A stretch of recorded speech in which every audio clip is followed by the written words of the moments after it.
What's up, everybody? It's the last week of 2025. In some ways, it felt like it would never end. And in other ways, it feels like it just started yesterday. I don't know what that's all about. Time is speeding up, the universe is expanding and contracting all at once. Well, here we are.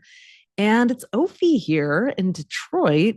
I'm recording this one solo today for good reason. Tali, who did a lot of the hustling and grinding and writing on that gigantic 2026 horoscope guide that many of you guys already have in your hands, maybe unwrapped under the tree. Well, she actually took a vacation. This is a rarity in Capricorn rising land, which we have in our birth chart. But yes, Tali took a little break and she's actually on her way to Detroit today. So we wanted to get this episode out. Good news, we'll be together recording live next week for the first actual full week of 2026.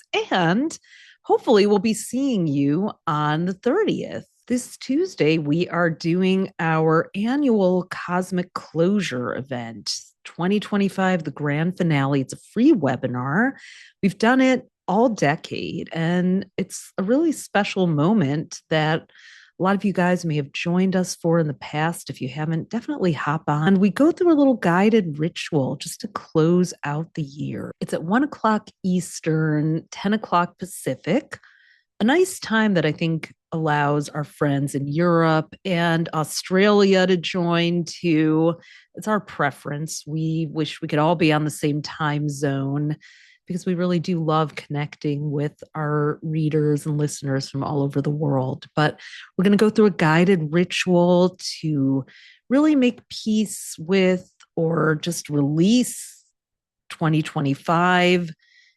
Find gratitude for what was great about it, integrate and move on from what wasn't, and set ourselves up for a powerful beginning to 2026. We've got the link in the show notes. We hope you'll join us for the 2025 Cosmic Closure free live webinar on Tuesday the 30th. Let's talk about the week of December 29th to January 4th. I can't believe it. This week is split between 25 and 26.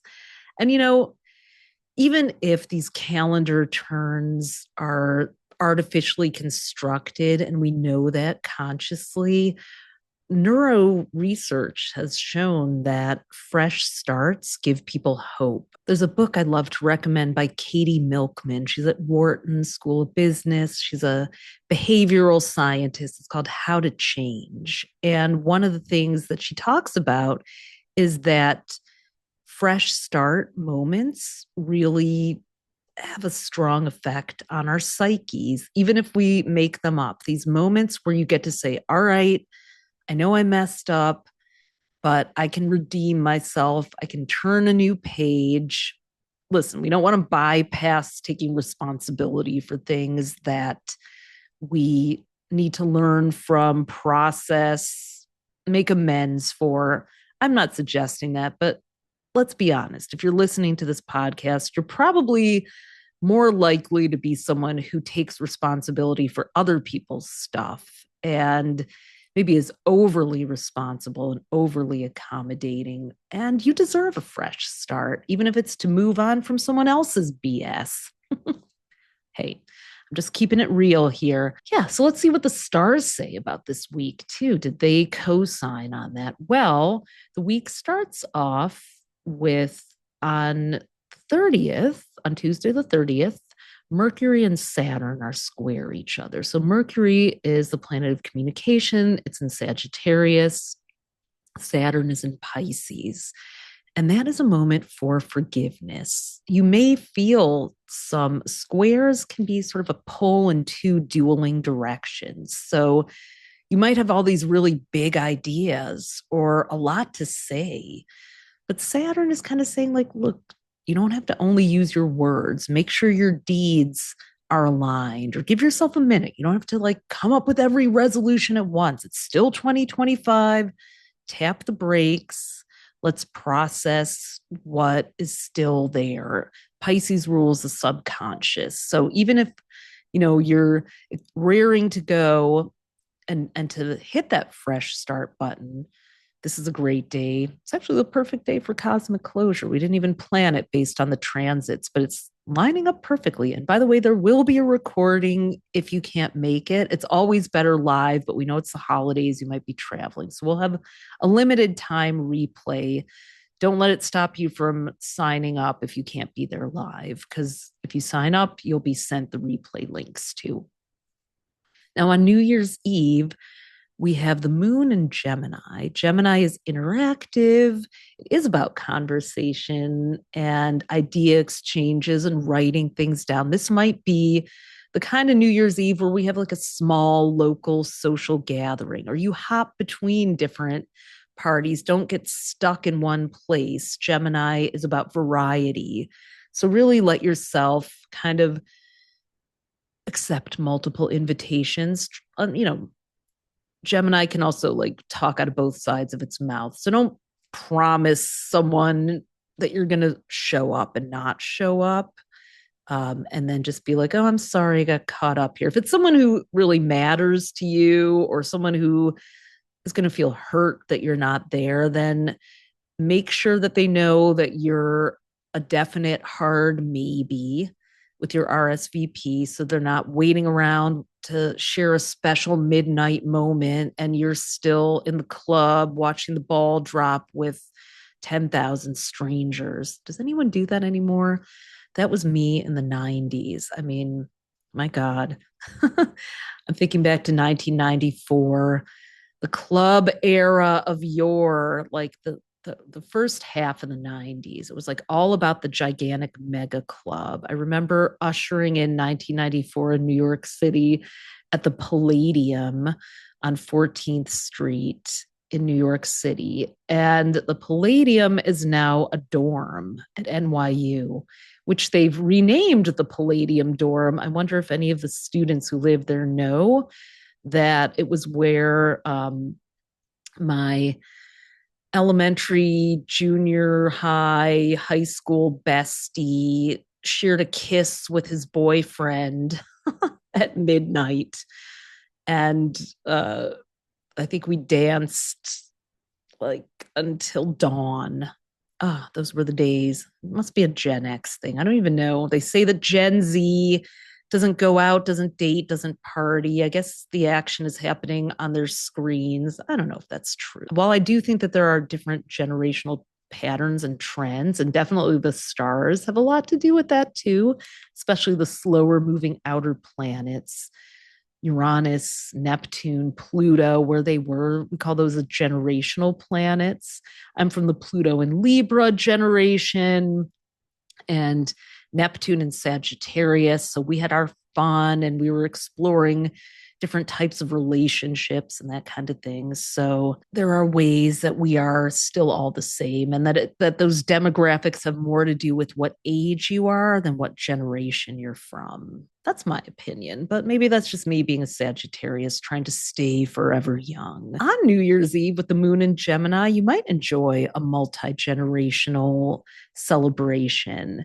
Keep an open guest list, just let whoever's supposed to show up, show up. I think Tali and I and our friend Brandy, and who knows who else will be joining us. I think we're going to do some ritualing and eating and just hanging out. I'm going to go to my parents and eat dinner and then gather with friends and just be spontaneous. Leave some room for spontaneity, because I don't know, something intriguing might show up. It's a great time to do some card pulling and writing down of intentions, and whether it's tarot or oracle cards. Let yourself have a little divination station as the calendar turns. See what messages you get from the universe versus just from your own mind too.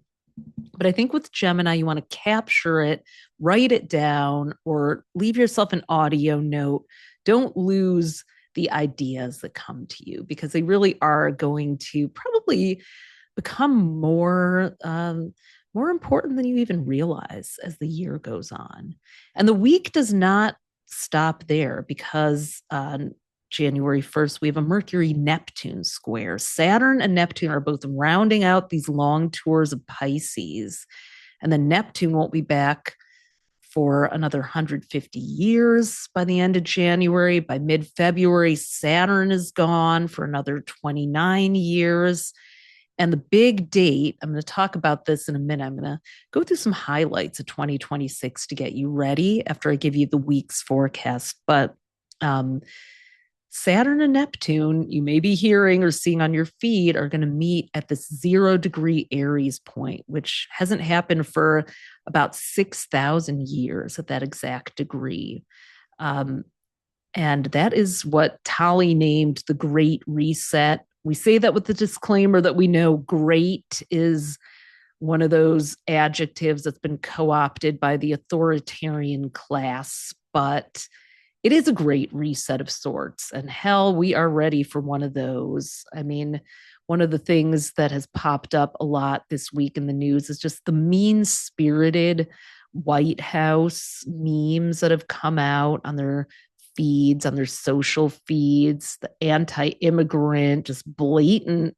I mean, take us back, please don't, but the transporting back to, the Nazi Germany, Europe vibe of just anti-immigrant and just racist, everything, anti-Semitic, anti-Muslim, anti-anyone who isn't white. I mean, JD Vance went on the record at the Kirkcellas, are calling the Turning Point America Fest, saying that Americans don't have to apologize for being white again. And it's such a coded, thinly veiled, racist dog whistle piece of rhetoric there. Nobody was asking anyone to apologize for being white, just asking white Americans to take responsibility for the inherent privilege that they get from the way the system in this country has been set up, feeding the hungry crowds what they want to hear to try to get their vote, as he's making it known that he wants to run for president in 2028. These are the kind of things that have washed up that I can't wait to declare cosmic closure on, while keeping an eye on, because we know that's not going anywhere. Unfortunately, it's only going to get worse. We've named 2026 the year the unbridled spirit.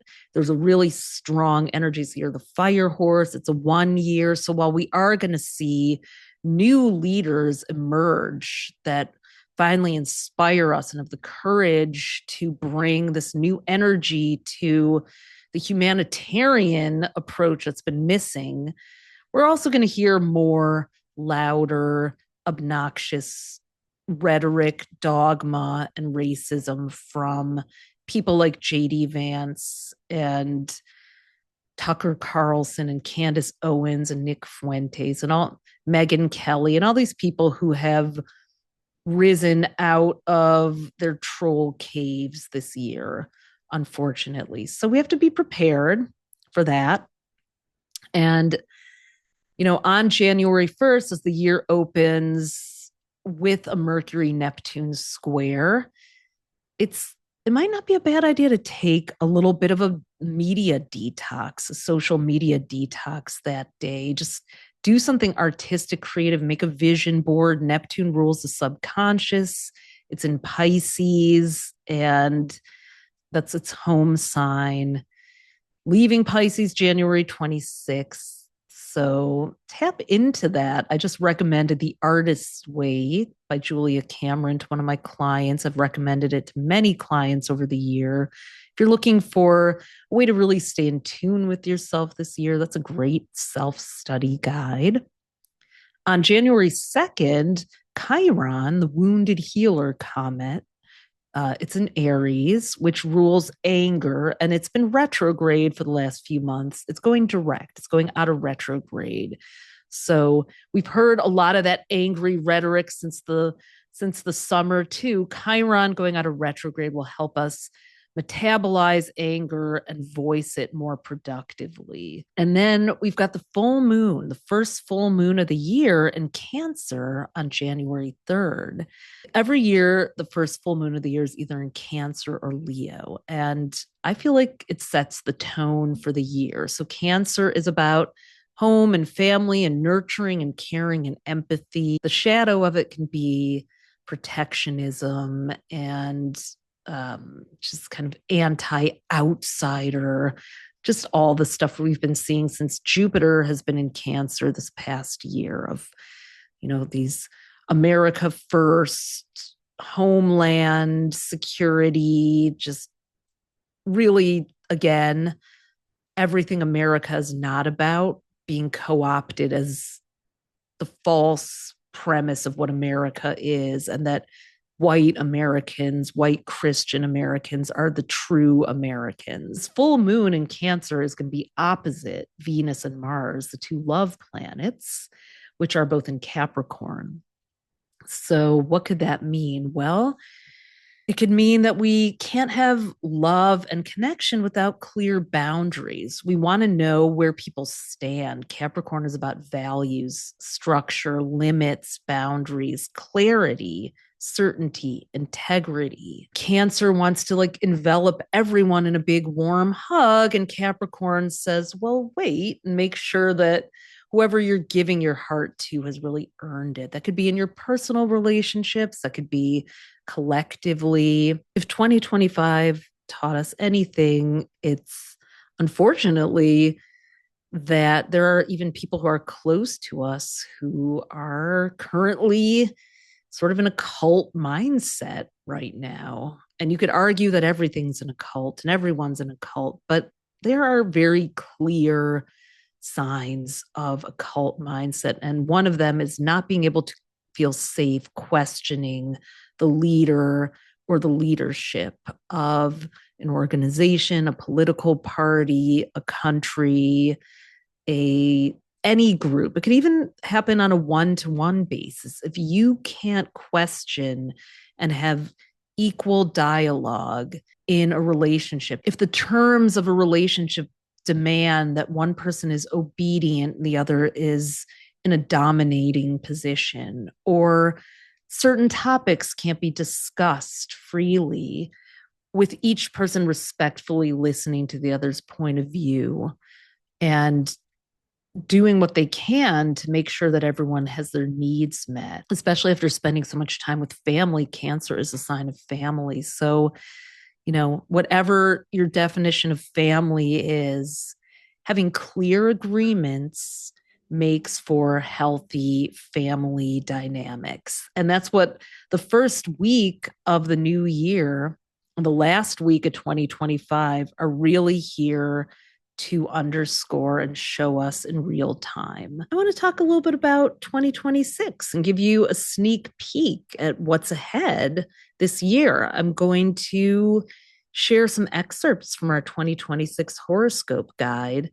And hey, if you want to take a sneak peek at what's in the book first, head on over to astrostyle.com/26mini. We have a little mini version of the book with some excerpts and highlights, a little teaser, but enough to show you what you're going to get in the big book if you buy it for yourself. And if you don't, you can enjoy a little glimpse at what the themes of 2026 are about, what's in store for every sign. So astrostyle.com/26mini.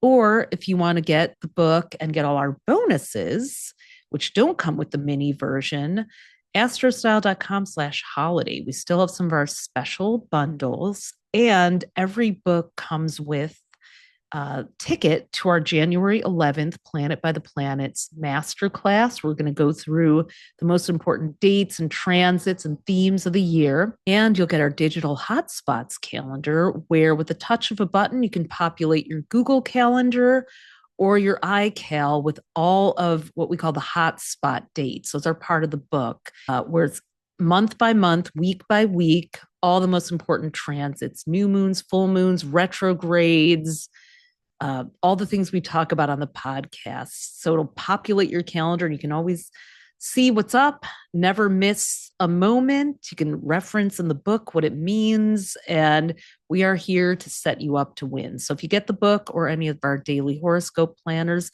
or our awesome manifestation bundle, which comes with the crystal of the year and our limited edition La Luna tote bag for the best price, that's all at astrostyle.com/holiday. All right, so let's dive into some of the highlights of 2026. So we have named this year the year of the unbridled spirit, because one of the most common questions we get from people, especially this year, is when is it going to get better? Back to that whole fresh start thing.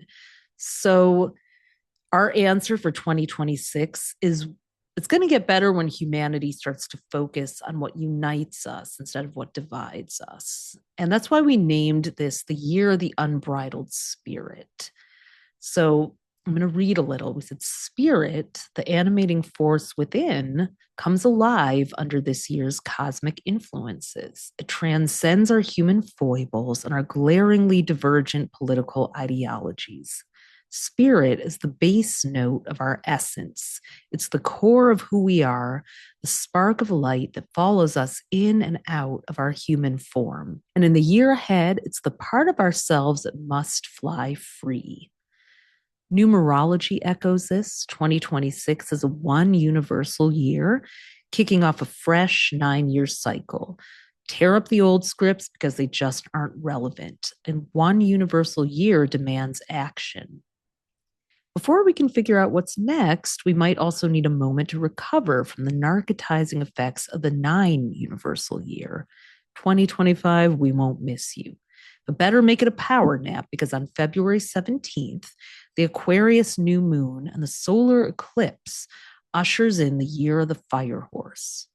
Fire horses, if there were such a thing in the 3D world, would be, yes, unbridled, running free across open plains with their manes whipping in the wind.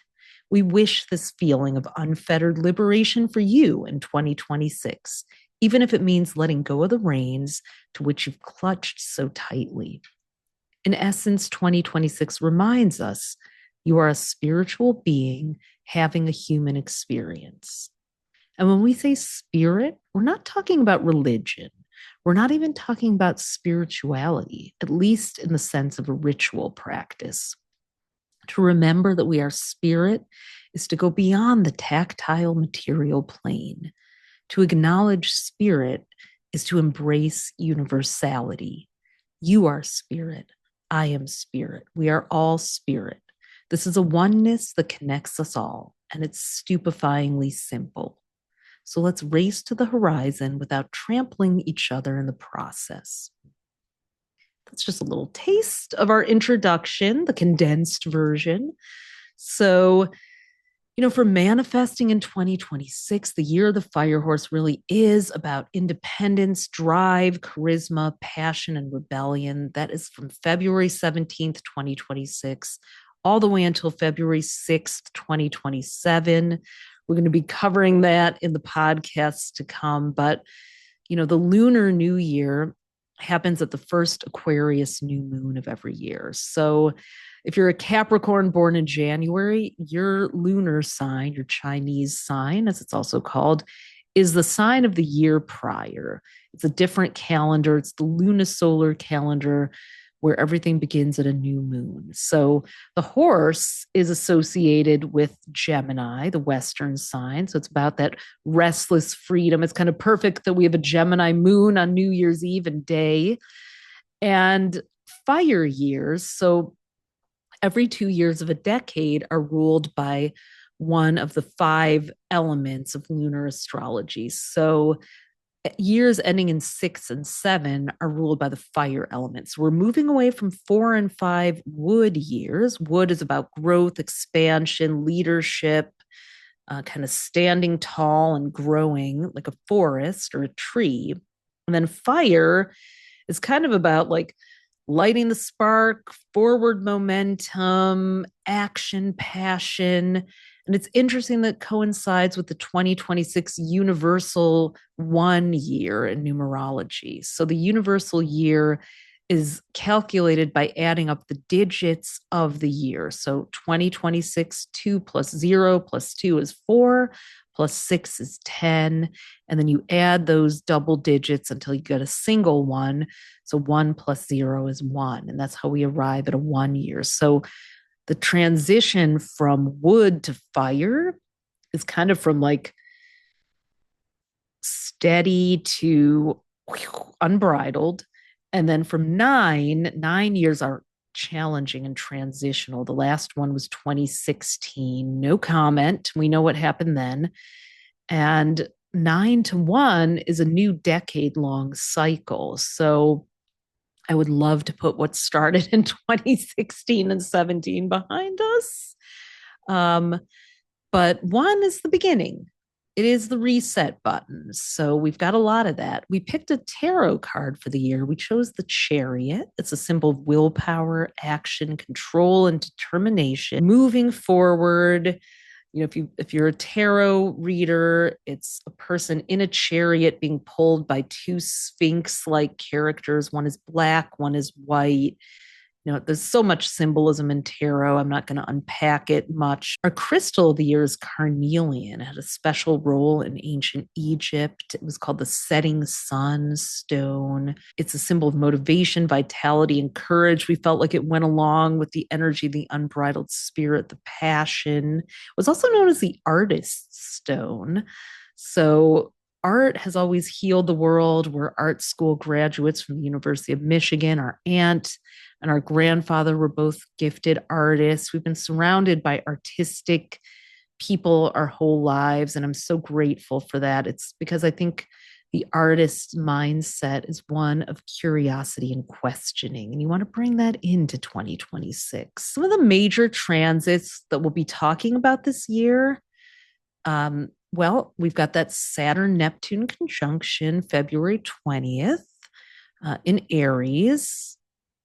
And that is, again, the great reset, the dawn of new thought. It's a historical moment. Saturn and Neptune only connect every 35 to 36 years, and only in Aries every 300 years. But apparently it's been 6,000 years since they were at the 0-degree Aries point.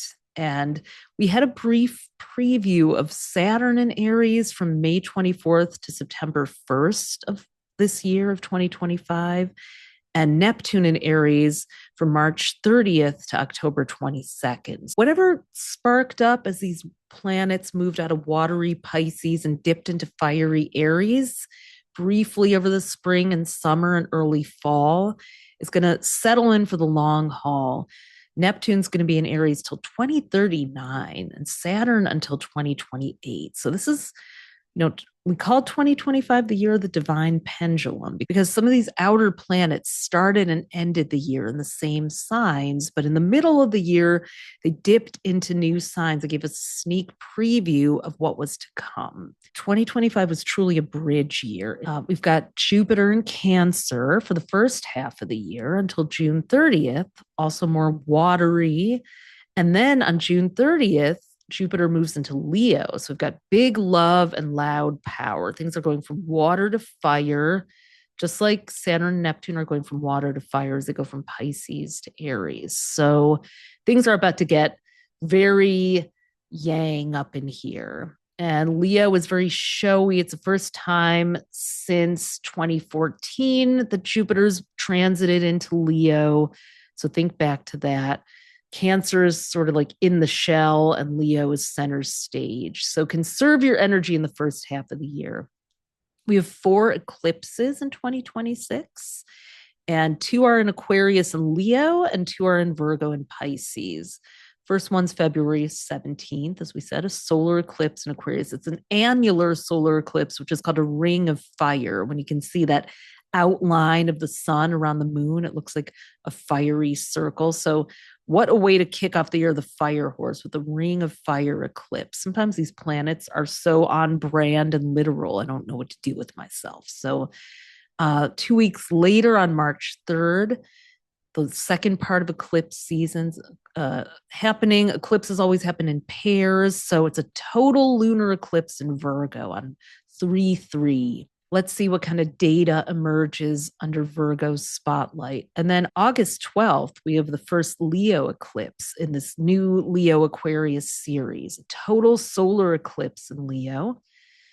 And then August 28th, a partial lunar eclipse in Pisces. So we've got February, March, and then August for eclipses. And Mercury's 3 retrogrades in water signs, February 26th to March 20th. So March kind of is a watery Pisces Mercury retrograde. Then June 29th to July 3rd, Cancer. So maybe take your summer vacation after July 23rd. 4th of July's fireworks might get rained on by the planets.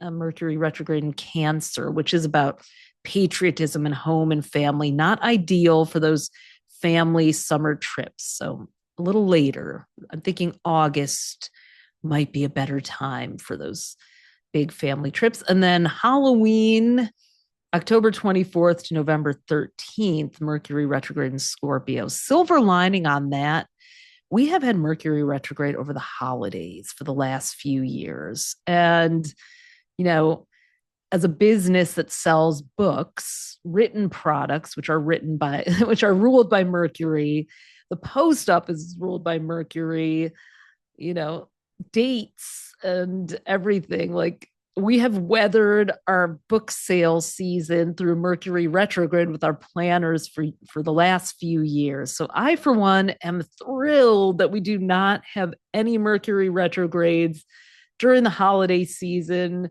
of 2026. We're going to be shipping out your 2027 guide to you, hopefully, or traveling or gathering with family. Mercury retrograde can snarl travel. There was one year where it was retrograde in Sag, the international planet, and people were stranded at an airport in Europe for days, I think. International travelers. I mean, that was just horrible. I felt so bad for those people.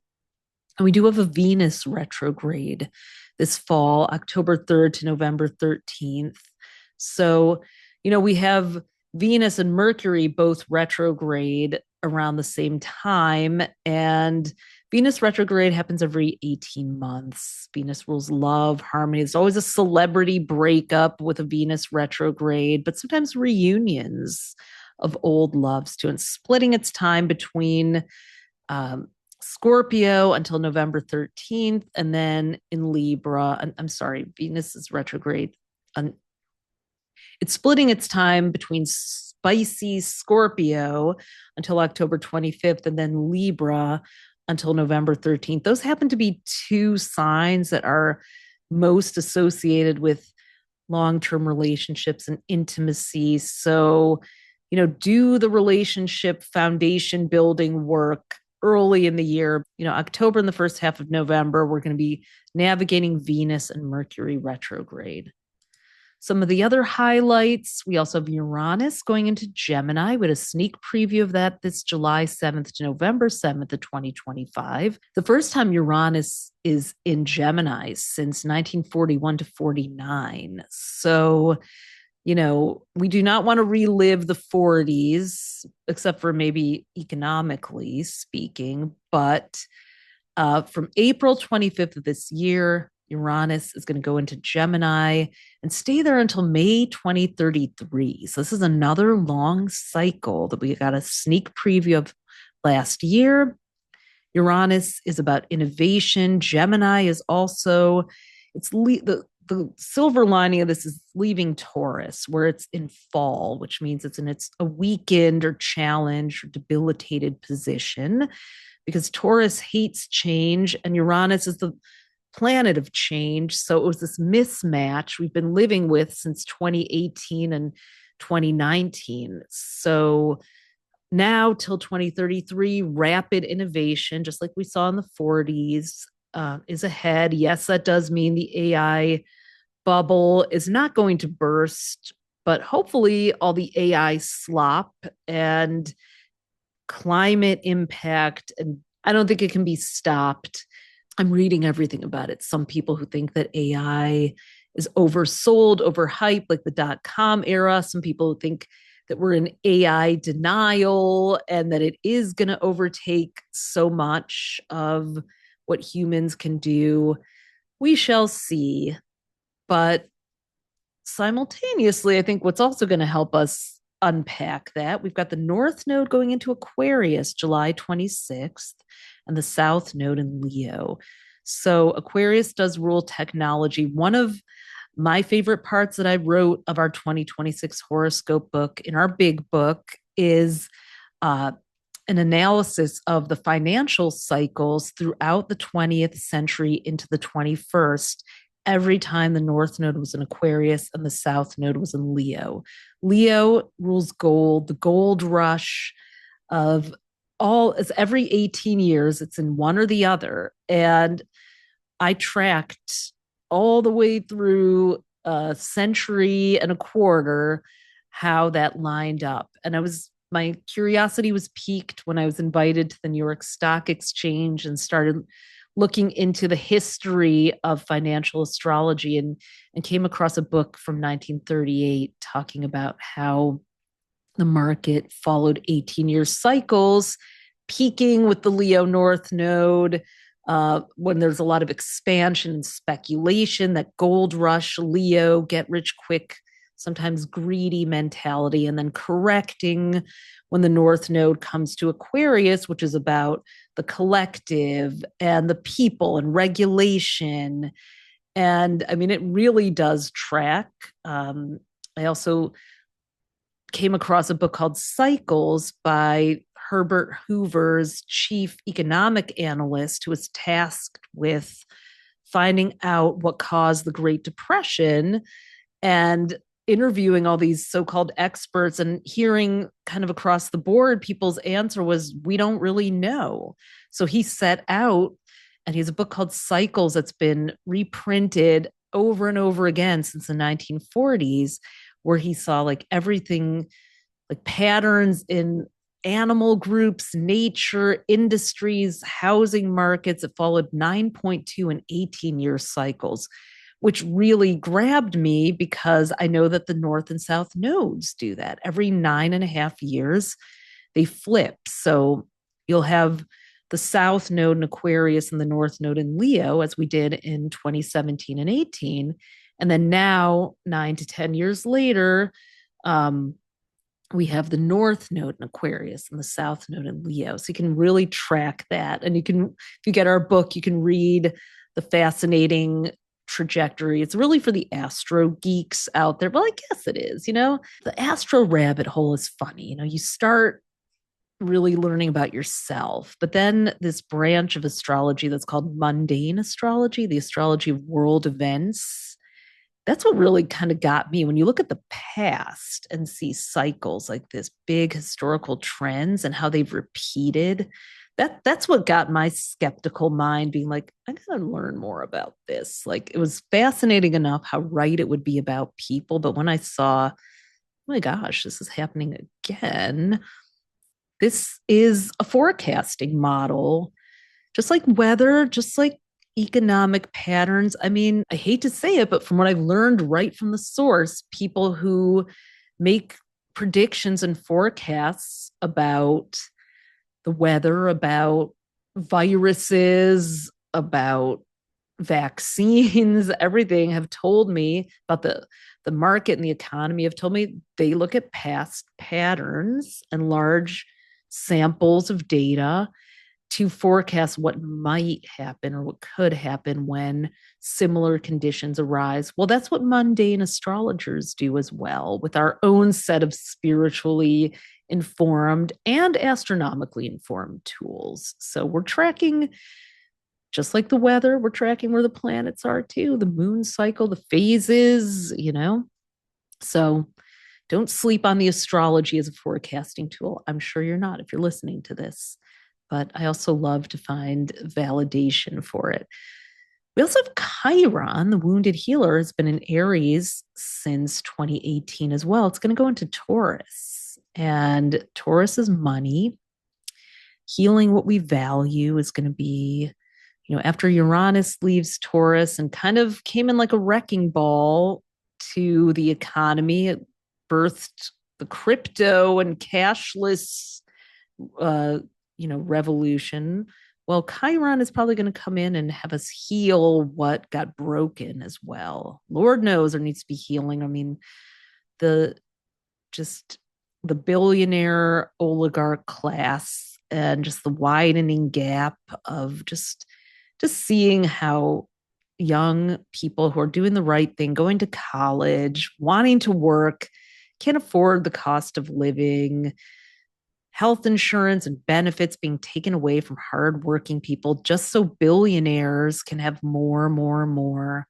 It's not okay. And more of us are going to revolt against that as Pluto moves through Aquarius. It's going into its second full year of a 20-year cycle in Aquarius, power to the people. So the billionaire thing that started off Pluto and Aquarius, well, we'll see. We'll see how that ends. It's not going to go down gently with people if they can't afford the cost of living, and just 5 families keep getting richer. So we talk about a lot of that in the almanac section. There's a little excerpt, a short bite in our little mini guide. If you want to get it, astrostyle.com/26mini. We talk about love in the age of Aquarius, how to do relationships in 2026. If you might have noticed, if you read one more article about lavender marriages and polyamory and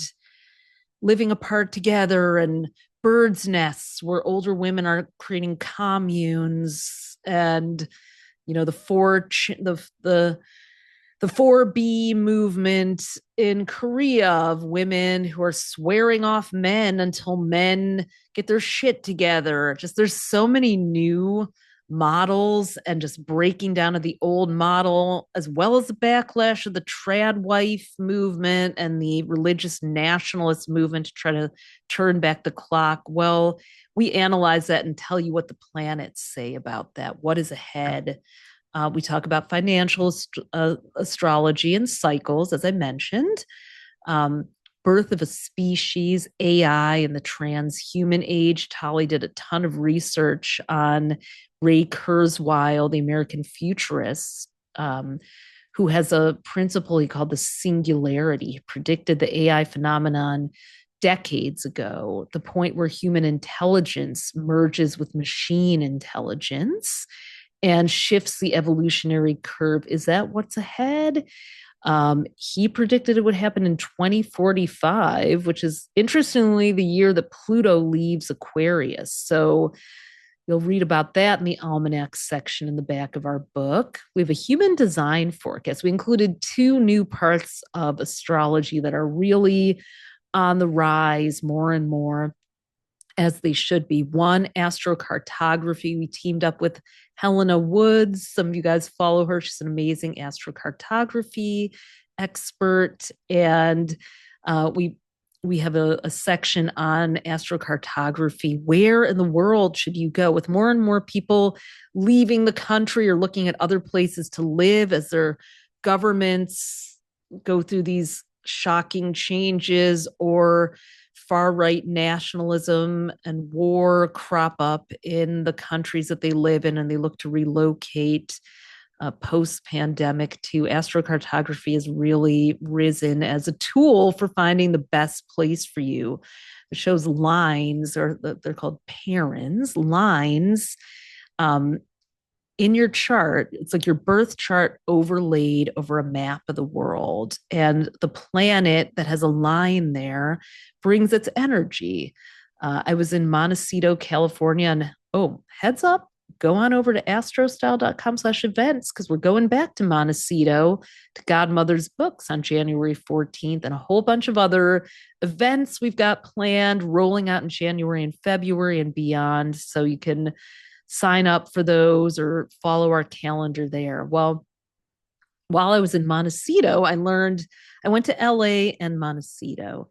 And when I crossed, I think, Ojai, I felt really different. Like LA, I like, but I always feel like it's kind of like, work there. But in Montecito, I was like, oh, everything just flowed. And I looked at my astrocartography. I saw I had a Saturn line through LA, which is hard work. And then a sun line, which is supposedly where you feel the most like yourself through Santa Barbara and Montecito. So that was super intriguing to me. So we gave predictions for the year ahead of which line you should tap into. I wrote those, and then Helena has a part about astrocartography. And then we have a human design forecast. I've been deep diving in human design for most of the year ever since Neptune went into Aries late March 2025. And so we have a whole thing. 2027 is the end of 412-year cycle called the cross of planning, or the planning era. And then begins a new 411-year cycle, 12-year cycle called the sleeping phoenix era. That is as big of a deal as it sounds, like February 15th, 2027. So 2026 is our year to kind of really prepare for that. We have quotes from some of our favorite human design experts, but we really explain what this shift is about. So you can get a little taste of that in our mini guide, getting the whole book and one of our bundles, and all of our bonuses too. Links are in the show notes. And I just want to pause and just say thank you. Thank you so much. Those of you who have bought books have also, whether you realize it or not, made a contribution to one of our favorite charities. It's called the Solutions Project. And I highly recommend following them. Mark Ruffalo is one of the founders of it, and the amazing Gloria Walton, who's the CEO. They do really incredible work empowering what they call frontline communities. Those are communities that are at the front lines of being impacted by environmental harm and racism and injustices. Often, as we see with all these data centers, a lot of them are built in BIPOC communities, poor communities, under-resourced communities. There's the intersection of racism and classism that shows up in environmental injustice. And this organization is not only fighting that, but it's using grant money to literally give these individual communities the funds to resource real change, whether that's building a school, an after-school program, a community farm, whatever they are already doing that's working. And the Solutions Project provides oversight and guidance, but they believe that these communities know best. Gloria is one of the savviest people I know, an amazing Cancer, and one of our readers and friends, and just someone who's really walking the talk. So if you're looking to make a year-end donation to a tax-deductible donation, I highly recommend going to the Solutions Project. We'll drop the link there in the show notes too, and giving to the cause, because you can know that your money is going to go to actually help a community have clean air, clean water. One of my favorite things that Gloria says is, when people say, "Oh, well, why should I support the Solutions Project, or why should I care about this?" And she just says, "Do you like to breathe?" That's something that many of us take for granted if we don't live in these areas. Just to walk out the door and breathe clean air, or to turn on the tap and have clean water. Yes, it's happening right here in the United States. Flint, Michigan, which I'm not far from right now, in Detroit, is one of the places that is still grappling with water pollution. And the Solutions Project is there to help places like that and empower them with real solutions. That's how we use astrology. So you're going to be hearing about more from us in the Solutions Project in 2026 too. Wishing you a really happy new year and a really powerful start. 2025 challenged us, but I also feel like for some of my best relationships and alliances. I've never felt closer to some of those people too. And I hope that you, on a personal level, enjoyed what many people say, the enrichment of bonds, supportive bonds with people, a reminder of the importance of community, of what Margaret Mead said, that never doubt that I'm going to paraphrase it because I don't have it, that a small committed group of citizens can change the world. Indeed, it's the only thing that ever has. And I want to leave you with that because it's so easy to scroll through the news and the feeds and feel powerless, to forget, to think we're all going to be served up 3D printed food and have no access to plants and soil and sunlight and water. And look, that's a real threat that's happening, but we have each other. And the 1 year that's ahead doesn't mean selfishness, it's oneness as well. How can we come together in spirit, in body, in mind, and stand up for each other? We have the power. And, the other quote that I think really embodies the 1 year, which I'll be sharing in our Planet by the Planets webinar, that if you want a ticket to that, get one of our 2026 horoscope books. That's the only way to get one, is we are the ones we've been waiting for. That June Jordan said, no need to wait for a leader to show up. You are the leader. Tag, you're it. So thank you for a full year of the AstroTwins Radio podcast. If you've been with us the whole time, or even part of the time, we really appreciate you. And, it would mean a lot to us if you've got time, if you could leave us a 5-star review or something positive, because it helps us rise to the top of the charts there so more people find this. If this podcast has made a difference for you this year, we would so appreciate a little review or a star. Well, 5 stars, not one. And we look forward to another year together. Happy New Year.